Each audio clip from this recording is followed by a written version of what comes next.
guys. How are you? It's been a minute, right?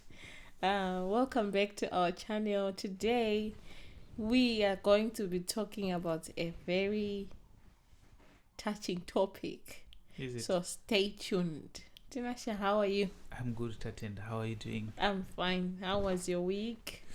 My week was great, and it's always good when I stand behind the microphone, ready to talk to our people, to talk to our friends. Yeah. It's something that thrills me. Good. Do you have a story that you want to share with us today? Life yatiri kurarama ikaiskai ine ma-challenges atiri kusangana nawo, but in each and every day you will see there are things that you are going to say, I've done it.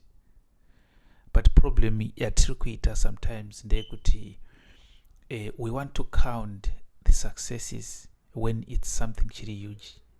We want to celebrate when it's something big. But the small successes that we are having each and every day, we tend to forget them. And sometimes you see kuti it's those small successes that makes up the bigger success. Exactly. So most probably, if you don't see those small steps that are winning, small wins, you won't achieve the big wins because you will stay in a negative zone because you are not achieving the bigger goal. Do you have a small win that you that you want us to celebrate with you? Yeah. Being able to be behind these microphones, for me, it's not a small win, it's a big win. Because it's something that I've been looking at from afar. It's something that I've been watching other people doing it, and I've been asking myself, can I do this? And I'm doing it, Tatenda. And here you are. I'm doing it. So It's a win for me. All right. Yes. That's nice. Yeah, it's actually a good encouragement to everyone that you need to celebrate the small wins because they make up the bigger win. Yes. Right. So let's dive into our topic today. Today we are going to be talking about life as an expat. Life as an expat. So to our viewers who don't know why we are talking about this, just a brief history about us. We are talking to you at this moment. We are in the United Kingdom, and we recently migrated from our home country, Zimbabwe, and here we are now. So today we are going to be sharing with you our story of how we have moved from Zimbabwe to UK and our experiences so far. So, Tinashe, how was it like when you made this decision that you want to come to UK, and what was going through your mind? Okay, actually, Tatenda, coming to the UK, it was just an opportunity that was too quick for me, because the plans that I had were to go to Canada, and I've been doing all that express entry registration. That was my plan, or that was my wish. Then when I heard about UK, my joy were that I was going to meet my father for the first time after a number of years. After a lot of years. Mm-hmm. So that was something that I was happy about too. I have heard a lot about Britain. People could tell me as the Great Britain. Yes. So I was expecting to see the Great Britain. Okay, I like that part where you said you was. But we will get to that point. Okay. Yeah. So there you have got your expectation that you're going to meet your father and that you're going to the Great Britain. To the Great Britain, yes. Yes. What was your feeling like when you landed, when your plane landed and you knew that this is the land where my father is?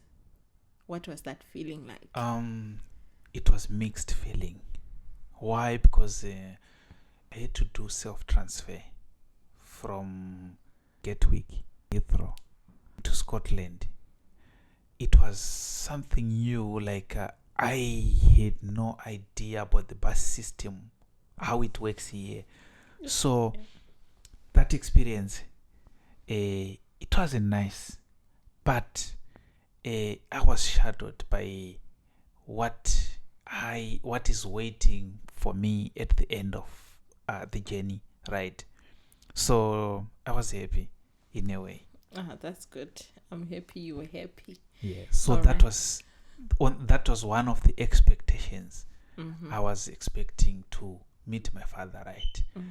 The other expectations, I have heard people talking about Britain, like I said, the Great Britain, like a land of milk and honey, you know. So I was expecting that things would start to flow the moment I land at the airport, you know. So you were expecting to see these trees where you can just be plucking pounds and, taking coins Yes, I thought things were going to flow. It was going to be super flowing.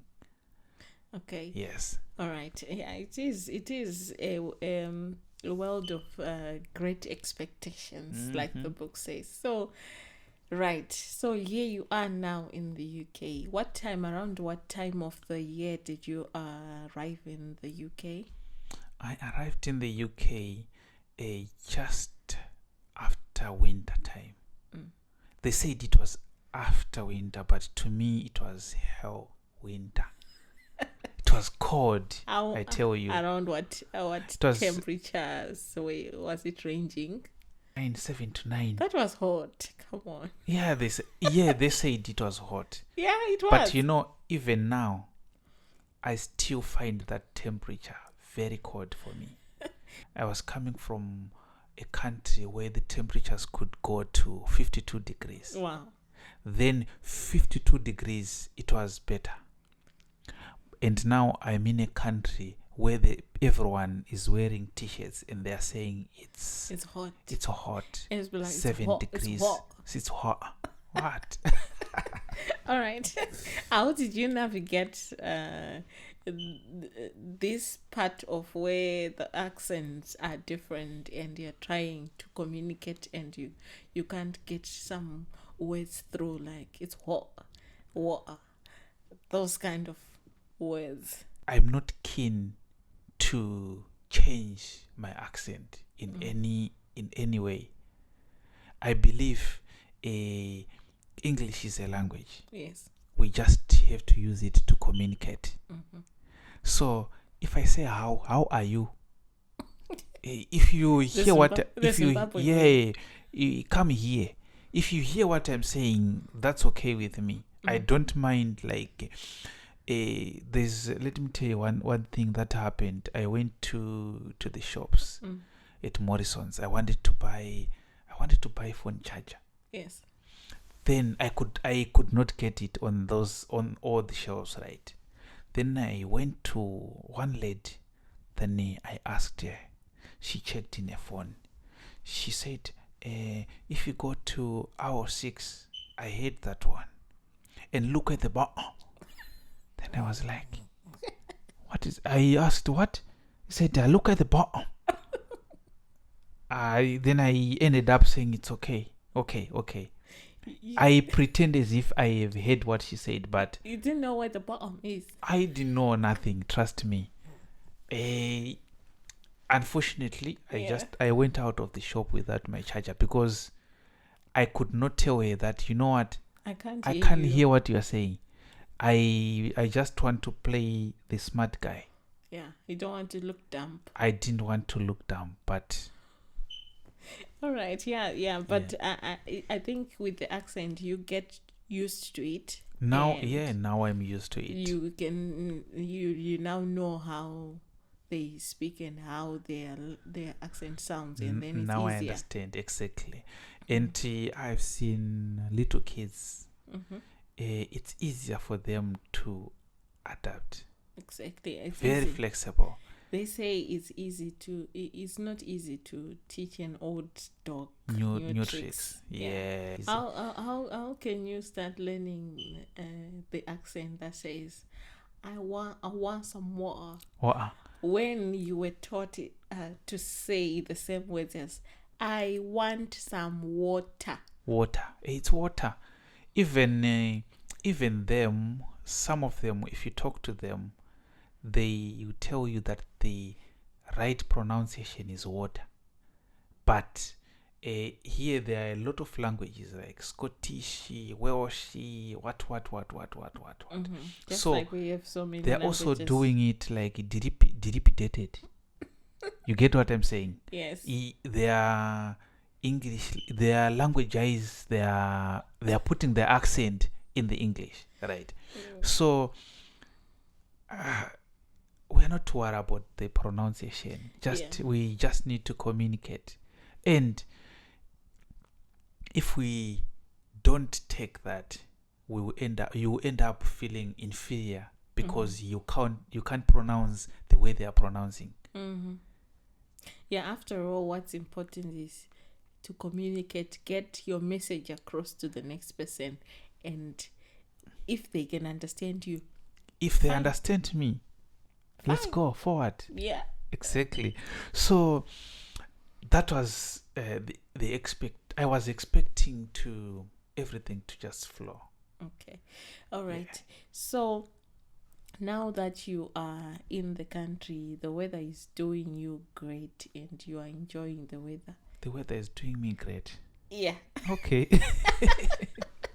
I can imagine you were putting about 8 to 10 jerseys before you put that coat over that overcoat. And most of the time, because when I came here, we could have a lot of meetings because like trainings, etc. And the ones who were training us, most of them, they were wearing t-shirts, and I was wearing those bomber jackets, you know. And you've got so many layers underneath. So many layers. So most of the time, I would be very shy, you know. Yeah. I'm like, why it looks like I'm the odd one out here. Everyone is wearing simple clothes, but I can't wear. Yeah, because you're feeling cold. Yeah, but I think with time you get used to the weather, and you get to know that there are certain, you can put on one thing which is warm. They call them thermals. I didn't know about thermals because when I was in Zimbabwe, like, it's never that cold that we need to have thermals. Yeah. But this weather right over this side, I had another experience with those thermals. Tell us. I was buying those thermals on Temu. So you know, when I look at that thermal, I saw as if something that can be plugged on the electricity. It gains some heat, then you wear it. Yeah, it because on Temu it will have it will be some fire. Lights, some fire. So when it came, I was like, so how is that thermal? Thermal. But like now I'm wearing that thermal, but I'm still feeling cold. So I just don't like the weather here. Yeah, that's different. One thing I don't like. It's different from it's different from Zimbabwe. Yeah, but it has got its own. I think there are some good things also that you have over here that you don't have back home. Yeah, so there are a lot. Tell us about the good things that you have experienced since you came, and how you would want, if you would want those things to be back home. There are a lot of things that I have seen here that if we are to have those things back home, our land or our country would be on a different state. The way they operate here, almost everything is systemized. You know, if they scan my ID, my residence ID, they can check how much I'm paying, how much tax I am paying. It's connected, that ID. It's connected to even my passport. It's connected to my visa. So they can even it also connects to where I'm staying. So I think with that system, it makes things easier for a country to operate.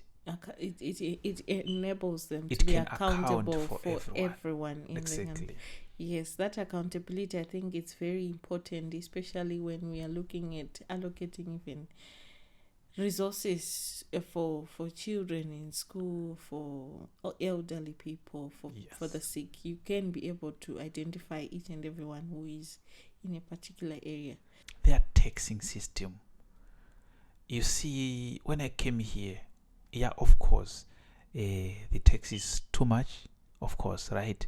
But I've seen the positive part of having anyone who is working to pay tax. A country, that's how a country develops. Yes. The people, that's why our president anoti nyika inowakwa nemwene wayo. So putting an effective taxation system in the country inogona kubatsira kuti they account for everyone who is in the employment sector, everyone who is working. Then putting that money together, it means it can be deployed in different economic sectors. Nyika yatowakwa kanewene wazo. Yeah, that's So true. that's what I also have seen. That's true, and that's a very valuable point here, Kuti. If all of us would feel responsible and would be responsible For whatever for that is whatever that happening. Yes, I think our country will also grow. develop. I want to bring it closer. As an individual, what Yes. opportunities have you observed are present in this country for someone who wants to develop themselves in terms of career, in terms of business entrepreneurship? Okay.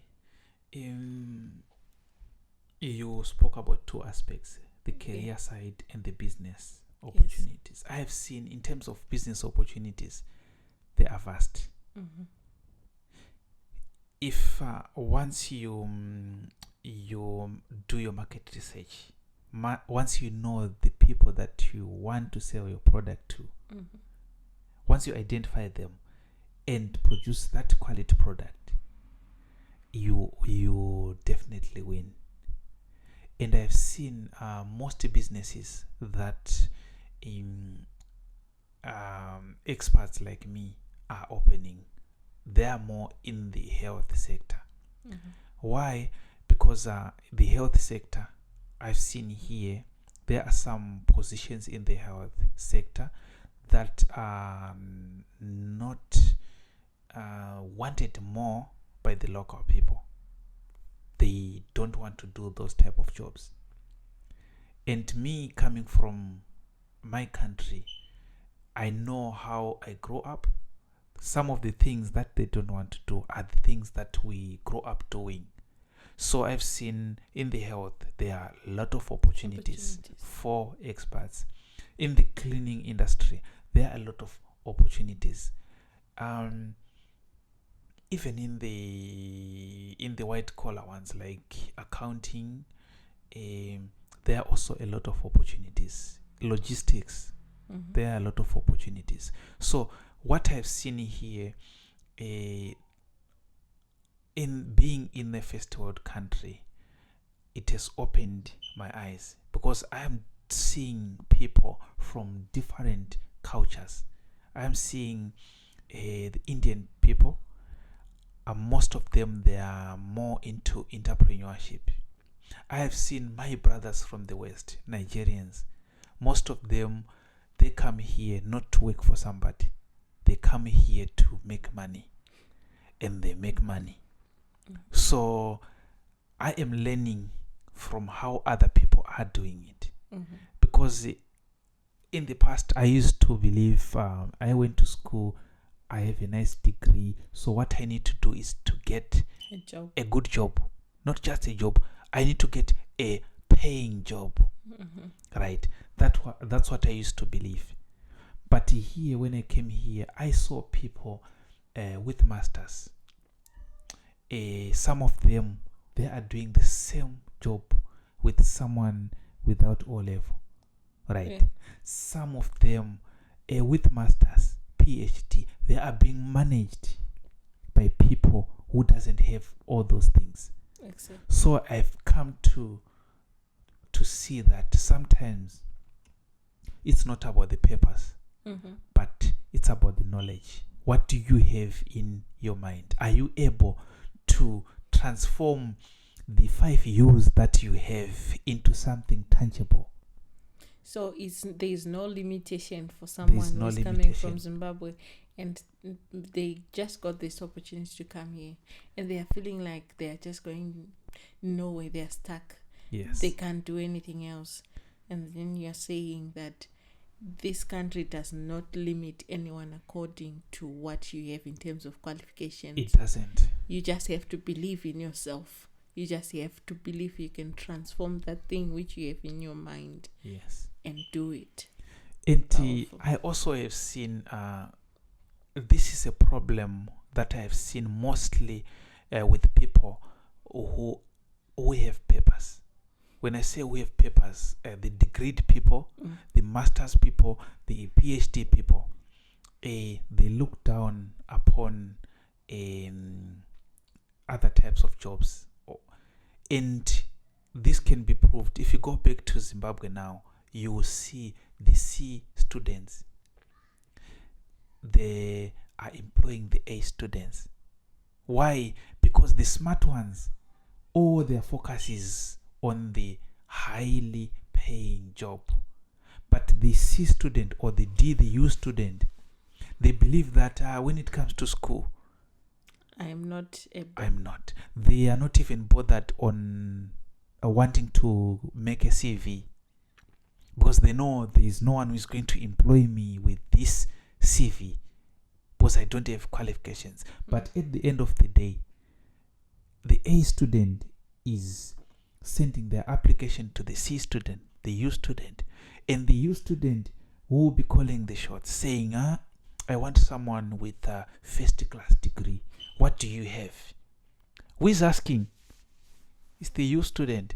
So this environment here, it has made me to see that it's not about the papers. It's about the knowledge that you have. It's about the dreams that you have. It's about innovation. So would you say that the system that we have back home, where students school results are graded in such a way where we have C students, U students, and A students, would you say that is good? With what you have just explained here, would you say that it's something African communities, most of them, if you go on the southern Africa, those were British colonies. If you go on the west, most of them, they were colonized from the American people, the East, the France, North America, France, right? We were most of except for Ethiopia, we were colonized, right? And if you check the system, let's talk from the system of Zimbabwe. The colonizers, they made it sure that the system trained me become an employee, it trains me to be able to work for someone. for somebody. And I've heard from migrants that during that time, when me, the African child, is in good schools, the colonizer's child is at the farm learning how to manage the farm. So we need to get ourselves out of that system, a system that teaches you to depend on somebody. Mm-hmm. I once read a book from someone which was saying a job is an acronym for just over broke. Because once you are at a job, it means one day when that employer says there's no longer a job for you here, that's where you become broke. Okay. From that day, you know that next 2 months I won't survive if I don't get another job. Mm-hmm. But if you're an entrepreneur, you create the opportunities. You must be in a position to be the one paying salaries rather than receiving a salary. As long as you are receiving a salary, you have to know that your fortune has got an end. It ends with your employer. And in most cases, the employer gives you enough for you to come back tomorrow. Mm-hmm. They won't give you more than that. But if you are using your brains to create opportunities, to create money, it means you can dream as much as you can. Yes, that's true. Exactly. And I think I agree with you when our educational system back home, Yes. it somehow constrains you to think in a specific way. And for those students who are not the A-class students, Yes. some of them, they start to think that they will be nobodies in life. Yes. But the fortunate ones are the ones who know that they can still make it even though they don't have the good grades. Yes. Those are the ones you were talking about who have now who start their own businesses, who venture into something to make a life for themselves. Uh-huh. And I think looking at my experience so far from this side of the world, I have noticed that in schools, yes, they grade them at GCSE that this student was a top performer. Yes. etc. But they don't make the kids to feel somehow inadequate. Mm-hmm. Because when you look back in Zimbabwe, you would see that at a normal local school, a school which has got about maybe 6 classes for one grade or for 1 year, like Form 1, when the school which I attended for my secondary school, my class for Form 1, we had about 6 classes. Mm-hmm. So of these 6 classes, you would know that if you are in class A or class B, those are the top performing students. Class. Yes, the sciences class. Uh-huh. And then if you are in the C and D, those are the average students. Uh-huh. And then if you are in the E and F, those arts. are the worst performing students. We used to So use that system. that grading and that classification of students according to their performance, I think it somehow affects those students in those E, D, E, F classes to think that they can't do it. They can't do anything. They are the lowest performing students, so no one cares. No one's looking at their grades. So they don't have that motivation. They don't have that zeal to excel. Mm-hmm. But this side, there's not much of that grading and not much of saying, oh, you are what is your report book saying? Your report book is saying you are number 40 out of 42. Mm-hmm. Your report book is saying you're number 1 out of 40. I've not seen something like that. Exactly. Which I think it grooms these kids this side to just grow up, to go to school and learn and not to go to school to compete for To compete. grades. Yeah. I think we need to change on our mentality.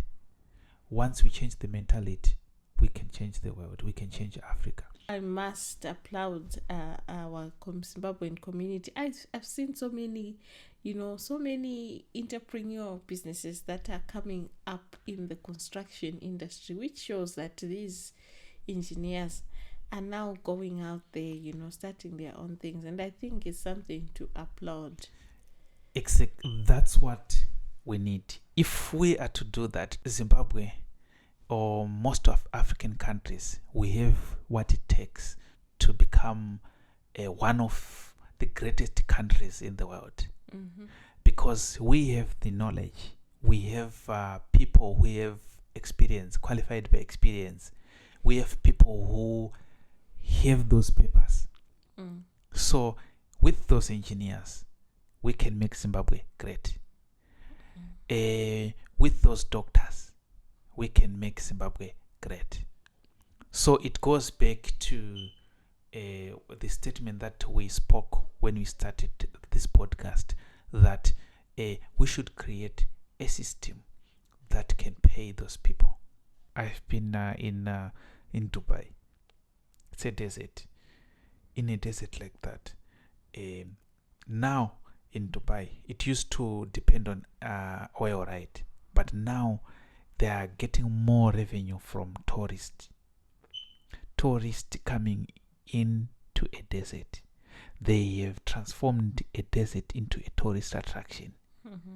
What more when it comes to Zimbabwe?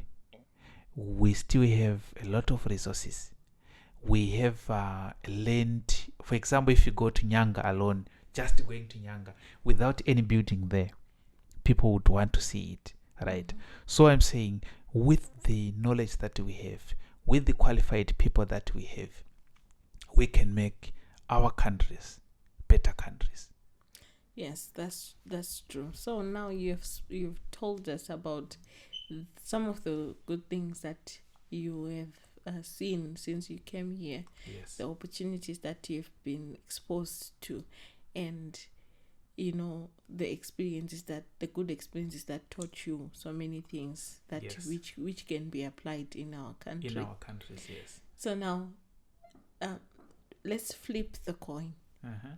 What are the things that did not meet your expectations, and some of the disappointing moments that you I can't say some of the things which did not meet your expectation? When I was coming here, I was expecting, since I heard that there are people from different cultures, so I was expecting that transfer of knowledge about, for example, I was going to learn about how the Asians live, know how they do their things, what.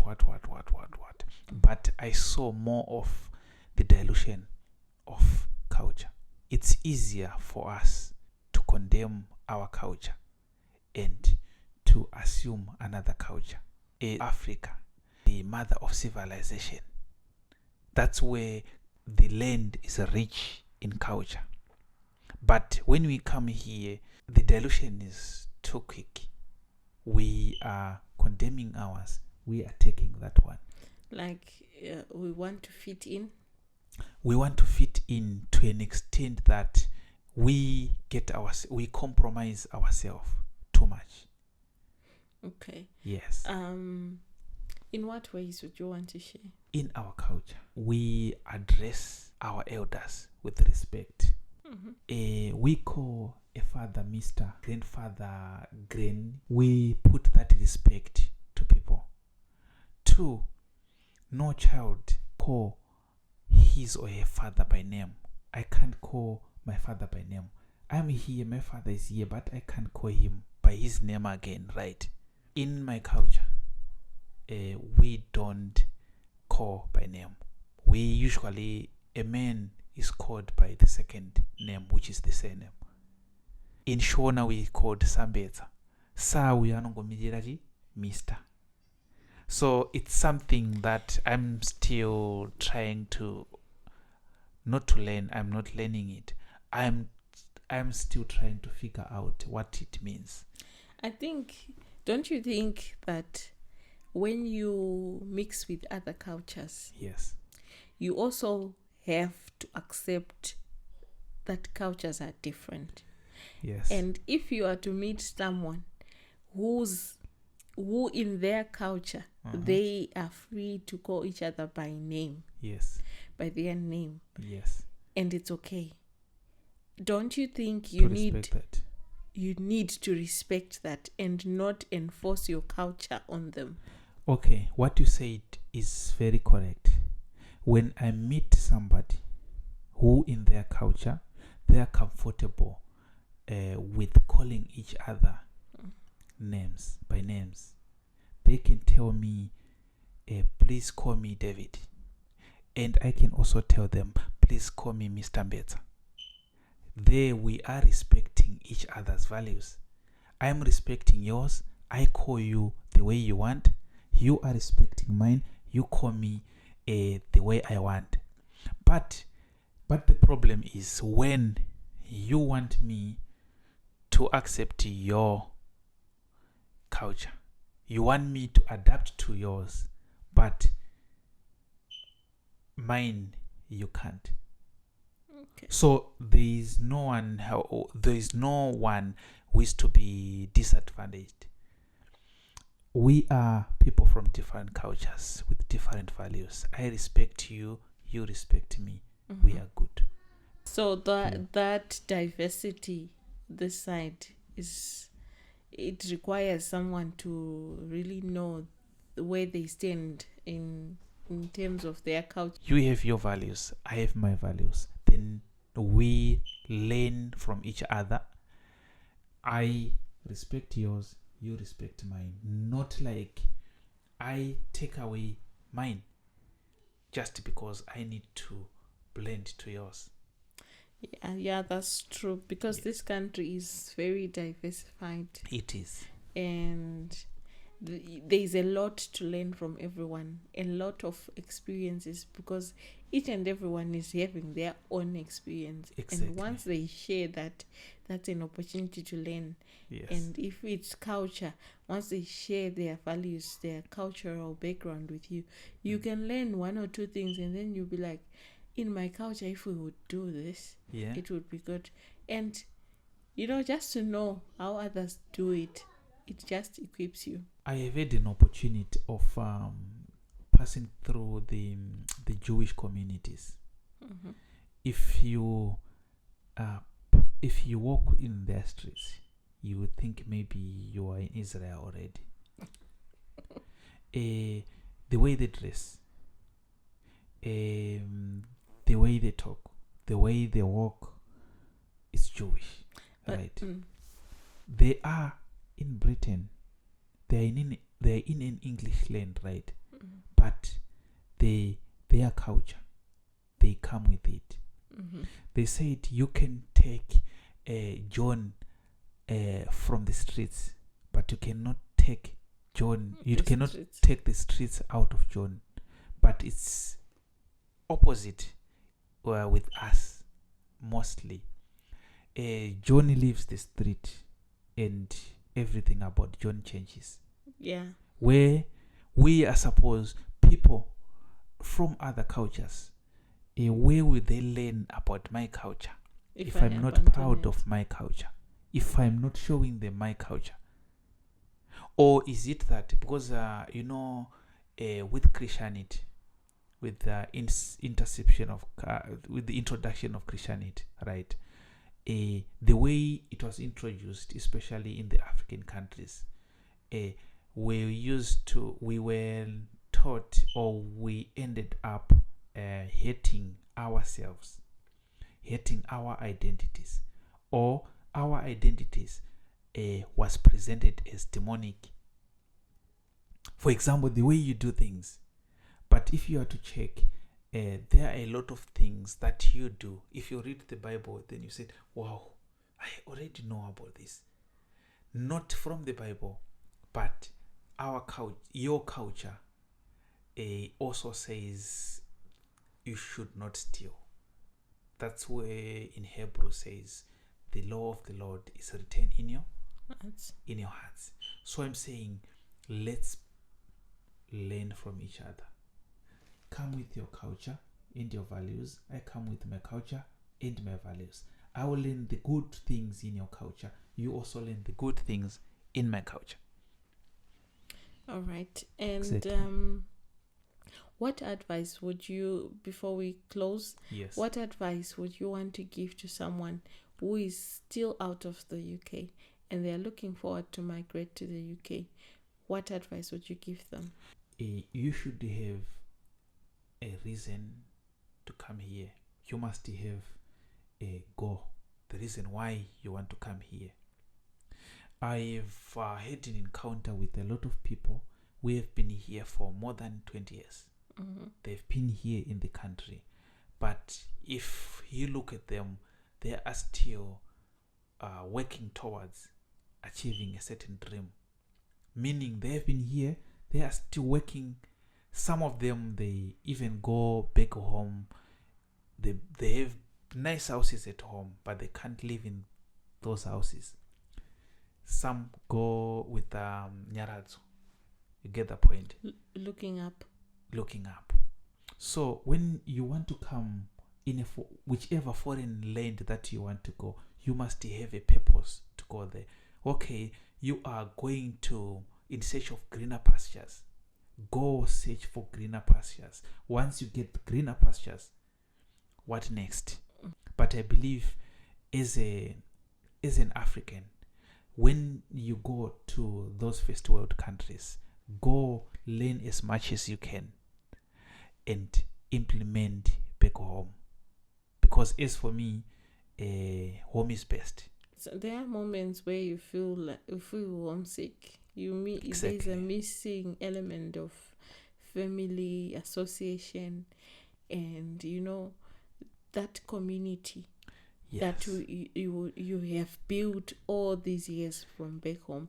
So I see many people struggling with that, with loneliness. Yes. This side, because there's no one to relate to.